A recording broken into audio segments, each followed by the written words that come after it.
So today we'll explore why a lot of people never experiment significant improvements when they start therapy, get into self-development, or even shadow integration practices.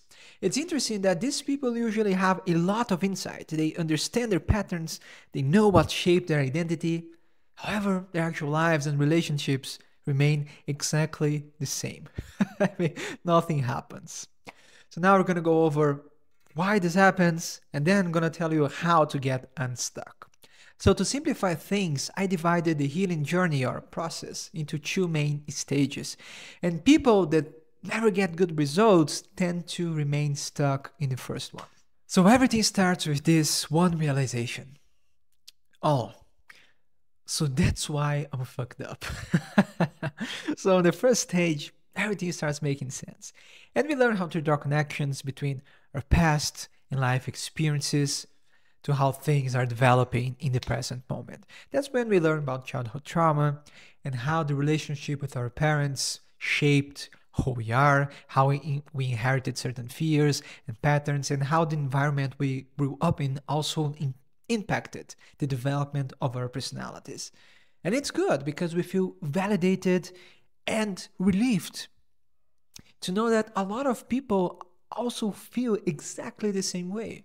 And we want to shout, I knew I wasn't crazy. I just knew it. And for a while, all we can do is think about it. And I remember devouring book after book and video after video trying to piece together my experience. I was learning about the deeper reasons of my behaviors, why I had certain fears, my relationship patterns. I mean, you know the deal. And I remember being this constant search for that new therapeutic approach capable of providing the ultimate answer to my problems. And every time I sat down to research, I would find something new. You know, and I developed small obsessions and jumped from approach to approach. And every day I felt like I just had to read one more book to feel better and finally start transforming my life. And I confess I became addicted to learning about my traumas. But instead of feeling better, I was only inflating my intellect, my ego, and I became a black belt in rationalizations. And that's a very common pattern. We believe that understanding things intellectually will somehow save us. But what ends up happening is that our knowledge becomes a huge crutch. And now we justify our current circumstances because our parents did such and such thing. So we get stuck in the past and only focus on how hard it is to change. Because, oh well, this is such a old pattern, and I've done this for my whole life, and I've been doing this for 10, 15, 20 years, so I'll never be able to change. Well, the truth is that no amount of research will do anything if you don't focus on the present moment and put all your efforts into moving in a new direction. And this involves letting go of our crutches and letting go of our victim narratives. I notice that a lot of the time we keep our wounds alive because we want to feel right and justified.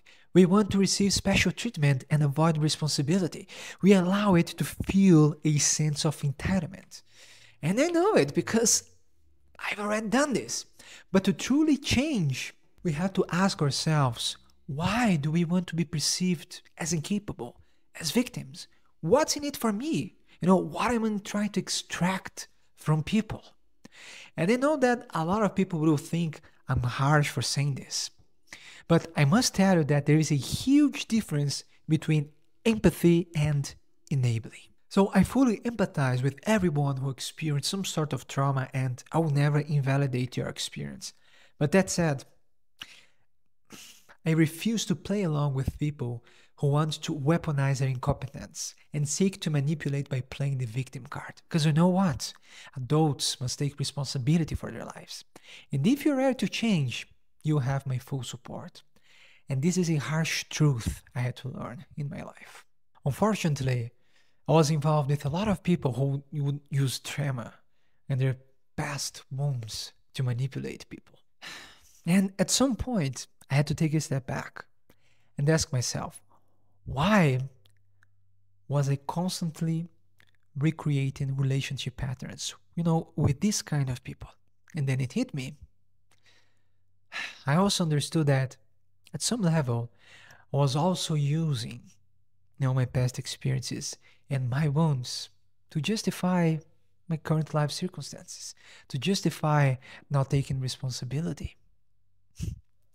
And it's hard, it's tough to realize this.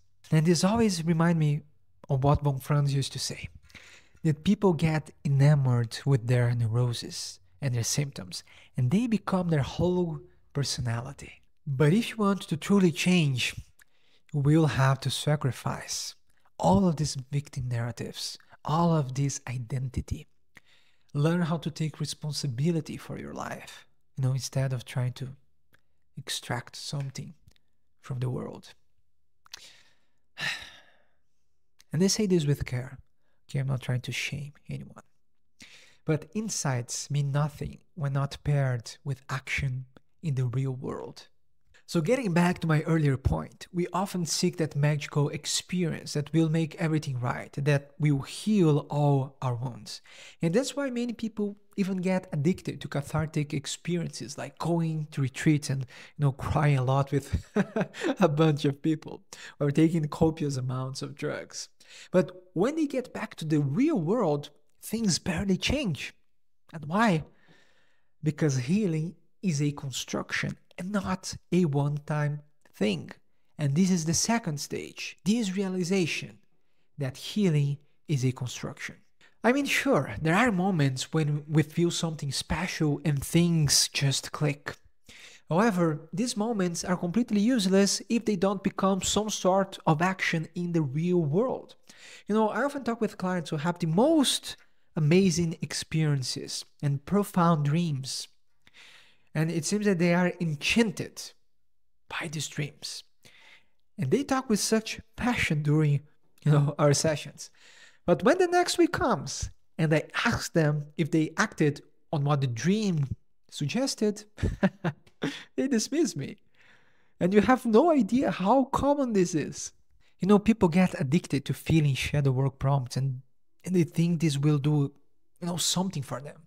I'm sorry to tell you, it won't. The only thing that truly matters is if you act on your discoveries and your insights. If you already have an answer to your problems, if you already understand what has to be done, you don't have to go back time after time, poking on the same wound, trying to understand more and more and more and peel all the layers. You don't need to do that. In fact, you don't even have to experience this overwhelming cathartic moment for things to change. I mean, sure, sometimes they happen naturally and organically, and they're very, welcome. However, you don't have to seek this. Once you understand something, you simply have to act on it. Because real breakthroughs will happen when you're focusing on a single goal for an extended period of time and feeling like something changed is the climax rather than an isolated experience. The truth is that what truly works isn't sexy and no one wants to hear it. But to craft a new identity, we must focus on our mundane daily choices and habits. We must take radical responsibility, and as soon as we receive an insight, we must ask ourselves, what is the smallest step I can take in this direction? What's within reach in this very moment? And that's how we embody our inner work and experience the real results, one step at a time, with consistency. It's very easy to get lost in the realm of the unconscious and the mind and the psyche. Everything's so beautiful. And it exerts this pull over us. But the great part of it is because we are avoiding taking action in the real world. Because the first thing that happens when we are neurotic is that we get disconnected from our bodies and the practical aspects of life. And again, we think that we'll be able to solve everything intellectually. But once you understand that there is a certain aspect of your personality that was repressed and you have to develop, for instance, let's say creativity, that's an easy one. You don't have to journal about it. Once you understand that this was neglected, guess what? You simply have to make time in your life to express yourself creatively. That's it. You don't have to keep digging and digging and digging. Once you reach an answer, you have to start acting on it. If you understand that you are a people pleaser, for instance, and you have to place more boundaries in your relationships, well, guess what? You don't have to keep digging anymore. That's what you have to focus on. Think about how can you start placing more boundaries.